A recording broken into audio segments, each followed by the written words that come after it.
आप देख सकते हैं बहुत ही भयंकर तीव्रता के साथ यहाँ पे रिएक्शन आप देख पा रहे हैं। तो आज के इस वीडियो में जो क्रियाकलाप हम करने वाले हैं वो हमने लिया है कक्षा 10 के विज्ञान की पुस्तक में से, जिसके अध्याय 3 का क्रियाकलाप नंबर 11 है, यानी क्रियाकलाप 3.11, जिसमें हम देखेंगे धातुओं की अम्लों के साथ अभिक्रियाशीलता, यानी कि कौन सा धातु अम्लों के साथ तेजी से क्रिया करता है और कौन सा धातु अम्लों के साथ धीमे क्रिया करता है। तो इस अभिक्रियाशीलता के आधार पर हम ये जो धातु हैं, हमने देखिए लोहा, तांबा, एल्यूमिनियम और मैग्नीशियम, ये 4 धातु लिए हैं और चारों धातुओं को हम आरोही अथवा अवरोही क्रम में लिखेंगे उनकी अभिक्रियाशीलता के आधार पे। तो देखिए ये जो क्रियाकलाप है, इसको करने के लिए मैंने जो चीजें ली हैं, देखिए जो अम्ल है उसके रूप में मैंने लिया है यहाँ पे तनु सल्फ्यूरिक अम्ल, 4 यहाँ पे टेस्ट ट्यूब लिए हैं मैंने, और 4 ही तरह के ये जो धातु हैं उनके नमूने लिए हैं, आप यहाँ देख सकते हैं। और मैंने लिया है यहाँ पे एक इलेक्ट्रॉनिक थर्मामीटर, जो कि हमें इन परखनलियों का तापमान बताएगा, यानी कि कौन सा धातु अम्ल के साथ क्रिया करके कितना ज्यादा तापमान क्रिएट करता है। क्योंकि जो अम्ल होते हैं वो धातुओं के साथ क्रिया करके एक एक्सोथर्मिक यानी कि ऊष्माक्षेपी अभिक्रिया करते हैं, तो जो तापमान है उनके जो मान है वो भी अलग अलग हमें प्राप्त होंगे, उसके आधार पर भी हम जो अभिक्रियाशीलता है उसका आकलन कर पाएंगे। तो देखिए ये जो क्रियाकलाप है उसको शुरू करने से पहले ये जो परखनली है उसके साथ मैं ये जो थर्मामीटर है उसको ऐसे अटैच कर लेता हूँ, ताकि जो अभिक्रिया का तापमान होगा उसको ये हमें रीड करके बता देगा। और ये जो क्रियाकलाप है इसको हम एक एक करके ही करेंगे। देखो ये आप देख सकते हैं, मैंने ये जो थर्मोकपल है इसको इस टेस्ट ट्यूब से यानी कि परखनली से ऐसे टैप की मदद से अटैच कर दिया है, और इसको मैं यहाँ पे इस तरह से रख लेता हूँ।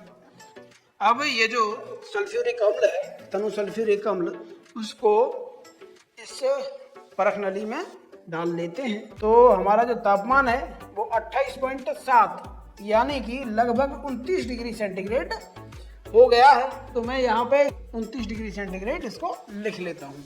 तो अब ये जो तनु सल्फ्यूरिक अम्ल है उसकी थोड़ी सी मात्रा मैं इस टेस्ट ट्यूब में ले लेता हूँ। अब इसमें हम डालेंगे सबसे पहले लोहा।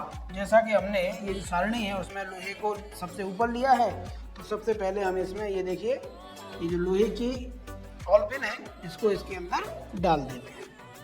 उसके बाद आप बड़े ध्यान से इसमें बनने वाले जो बुलबुले हैं उनको देखना। देखिए बहुत ही कम मात्रा में बुलबुले निकल रहे हैं, अगर आप देख पा रहे हो तो देखिए अब स्पष्ट रूप से आप देख पा रहे हैं बहुत ही बारीक बुलबुले निकल रहे हैं और काफ़ी कम मात्रा में निकल रहे हैं। और हमारा जो तापमान है वो अभी बिल्कुल भी इसमें कोई परिवर्तन नहीं हुआ है, बल्कि और थोड़ा कम ही हो गया है, 0.02 डिग्री सेंटीग्रेड। जो अभिक्रिया है उसको होने देते हैं और थोड़ी देर बाद फिर से हम इसको नोट कर लेंगे। तो दोस्तों देखिए आप यहाँ पे देख सकते हैं कि जो बुलबुले निकले थे वो भी काफ़ी धीमी गति से निकले थे। साथ ही साथ हमारा जो तापमान है उसमें भी कोई खास अंतर यहाँ दिखाई नहीं दिया है। 28.7 डिग्री था जो कि 28.8 डिग्री सेंटीग्रेड यहाँ पे हो गया है। तो जैसा कि आपने देखा कि जो लोहा है उसने बहुत धीमी गति से अभिक्रिया करी थी, तो हम यहाँ पे लिख देते हैं धीमी, ठीक है। और साथ ही साथ जो तापमान था उसमें लगभग 0.1 डिग्री सेंटीग्रेड का अंतर आया था, तो वो भी हम यहाँ पे नोट कर लेते हैं। अब देख लेते हैं जो हमारा दूसरा धातु है तांबा, उसके साथ में जो अम्ल है वो किस तरह से क्रिया करते हैं। तो देखिए अभी ये जो परखनली है इसी को हम खाली कर लेते हैं, ताकि हमें बार बार जो ये थर्मामीटर है उसको चिपकाने की आवश्यकता नहीं पड़े। तो ये परखनली मैं हटा देता हूँ। तो इस तरह से मैंने देखिए इसको यहाँ पे खाली कर लिया है। तो देखिए तांबे से क्रिया शुरू करने से पहले अगर हम यहाँ ध्यान से देखें तो हमारा जो तापमान है वो फिक्स 29 डिग्री सेंटीग्रेड है।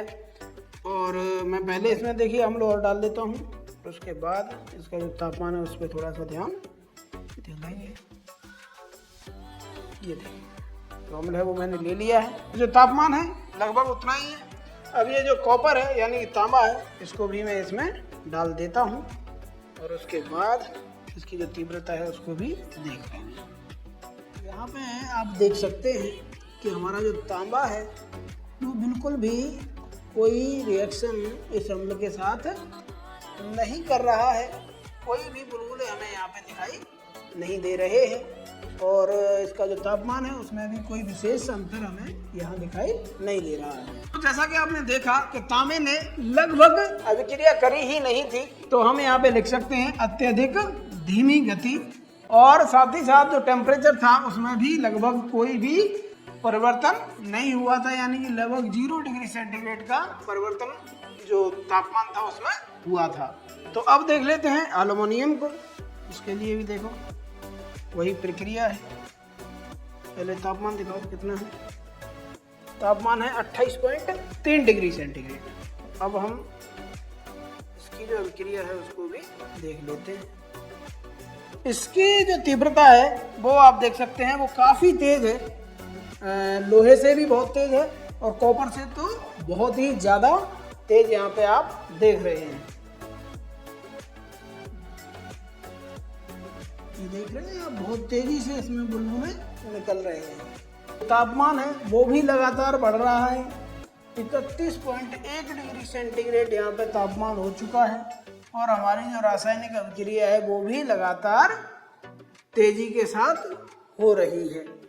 अभी देखिए आप 32.8, 34.8, लगातार काफी तेजी से जो तापमान है वो यहाँ पे बढ़ रहा है। तो चलिए इसको भी नोट कर लेते हैं। तो भाई आपने देखा कि यार एल्युमिनियम के साथ जो अम्ल है, जो तनु सल्फ्यूरिक अम्ल है, उसने बहुत तेजी के साथ अभिक्रिया करी, तो हम यहाँ पे लिख सकते हैं कि जो अभिक्रिया है वो कैसी थी, तीव्र गति से। साथ ही साथ यहाँ पे जो तापमान में अंतर आया वो भी लगभग 20 डिग्री के आसपास आया। तो फाइनली अब हम पहुंच गए हैं लास्ट धातु पर, जो हमने लिया है मैग्नीशियम। तो अब सिंपली ये जो तनु सल्फ्यूरिक अम्ल है उसे फिर से डाल लेते हैं, समान मात्रा ही हम ले रहे हैं। तो देखिए सबसे पहले आप तापमान देख लीजिए, 28.2 डिग्री सेंटीग्रेड है और अब हम डाल लेते हैं हमारा ये जो मैग्नीशियम रिबन है उसको। आप देख सकते हैं बहुत ही भयंकर तीव्रता के साथ यहाँ पे रिएक्शन आप देख पा रहे हैं, बहुत ज़्यादा तीव्रता के साथ ये रिएक्शन यहाँ हो रही है और जो तापमान है वो भी देखिए बढ़ना शुरू हो गया है। यहाँ आप देख रहे हैं 34.8 डिग्री सेंटीग्रेड और ये अब लगातार इसी तरह से बढ़ेगा काफ़ी तेज़ी से 37.3 डिग्री सेंटीग्रेड। और जो रिएक्शन है वो लगभग कंप्लीट हो चुकी है, बहुत ही तेज़ी के साथ इसने जो रिएक्शन है वो कंप्लीट कर ली है और जो मैग्नीशियम रिबन है वो पूरी तरह से इसमें घुल चुका है। तो यहाँ पे जो तापमान है देखिए 47.6 डिग्री सेंटीग्रेड, 48 डिग्री सेंटीग्रेड और ये लगातार ऐसे ही बढ़ता जा रहा है। तो भाई ये था मैग्नीशियम जिसने इतनी तेजी के साथ अभिक्रिया करी और इसको हम लिख सकते हैं अत्यधिक तीव्र, अत्यधिक तीव्र। और इसका जो तापमान जो अंतर था वो 20 डिग्री सेंटीग्रेड से भी अधिक था। तो यार आपने देखा कि जो मैग्नीशियम धातु है उसने बहुत ज़्यादा तेजी के साथ रिएक्शन किया था और जो तापमान है वो भी बड़ी तेजी के साथ उसमें वृद्धि हुई थी, 20 डिग्री से भी ज़्यादा तापमान चला गया था। उससे कम यहाँ पे देखिए एल्युमिनियम ने किया था और उससे कम किया था लोहे ने और सबसे कम जो रिएक्शन किया था वो किया था तांबे ने। तो जो क्रियाकलाप है इससे हम ये निष्कर्ष निकाल सकते हैं कि सबसे ज़्यादा इन चारों धातुओं में मैग्नीशियम जो अम्ल है उनके साथ अभिक्रियाशील है, उससे कम है एल्युमिनियम, उससे कम है लोहा और सबसे कम जो क्रियाशील धातु है वो है तो बस आज के वीडियो में इतना ही। आशा करते हैं वीडियो आपको अच्छा लगा होगा। अगर वीडियो अच्छा लगा तो प्लीज़ इसे लाइक कीजिए, शेयर कीजिए दोस्तों के साथ।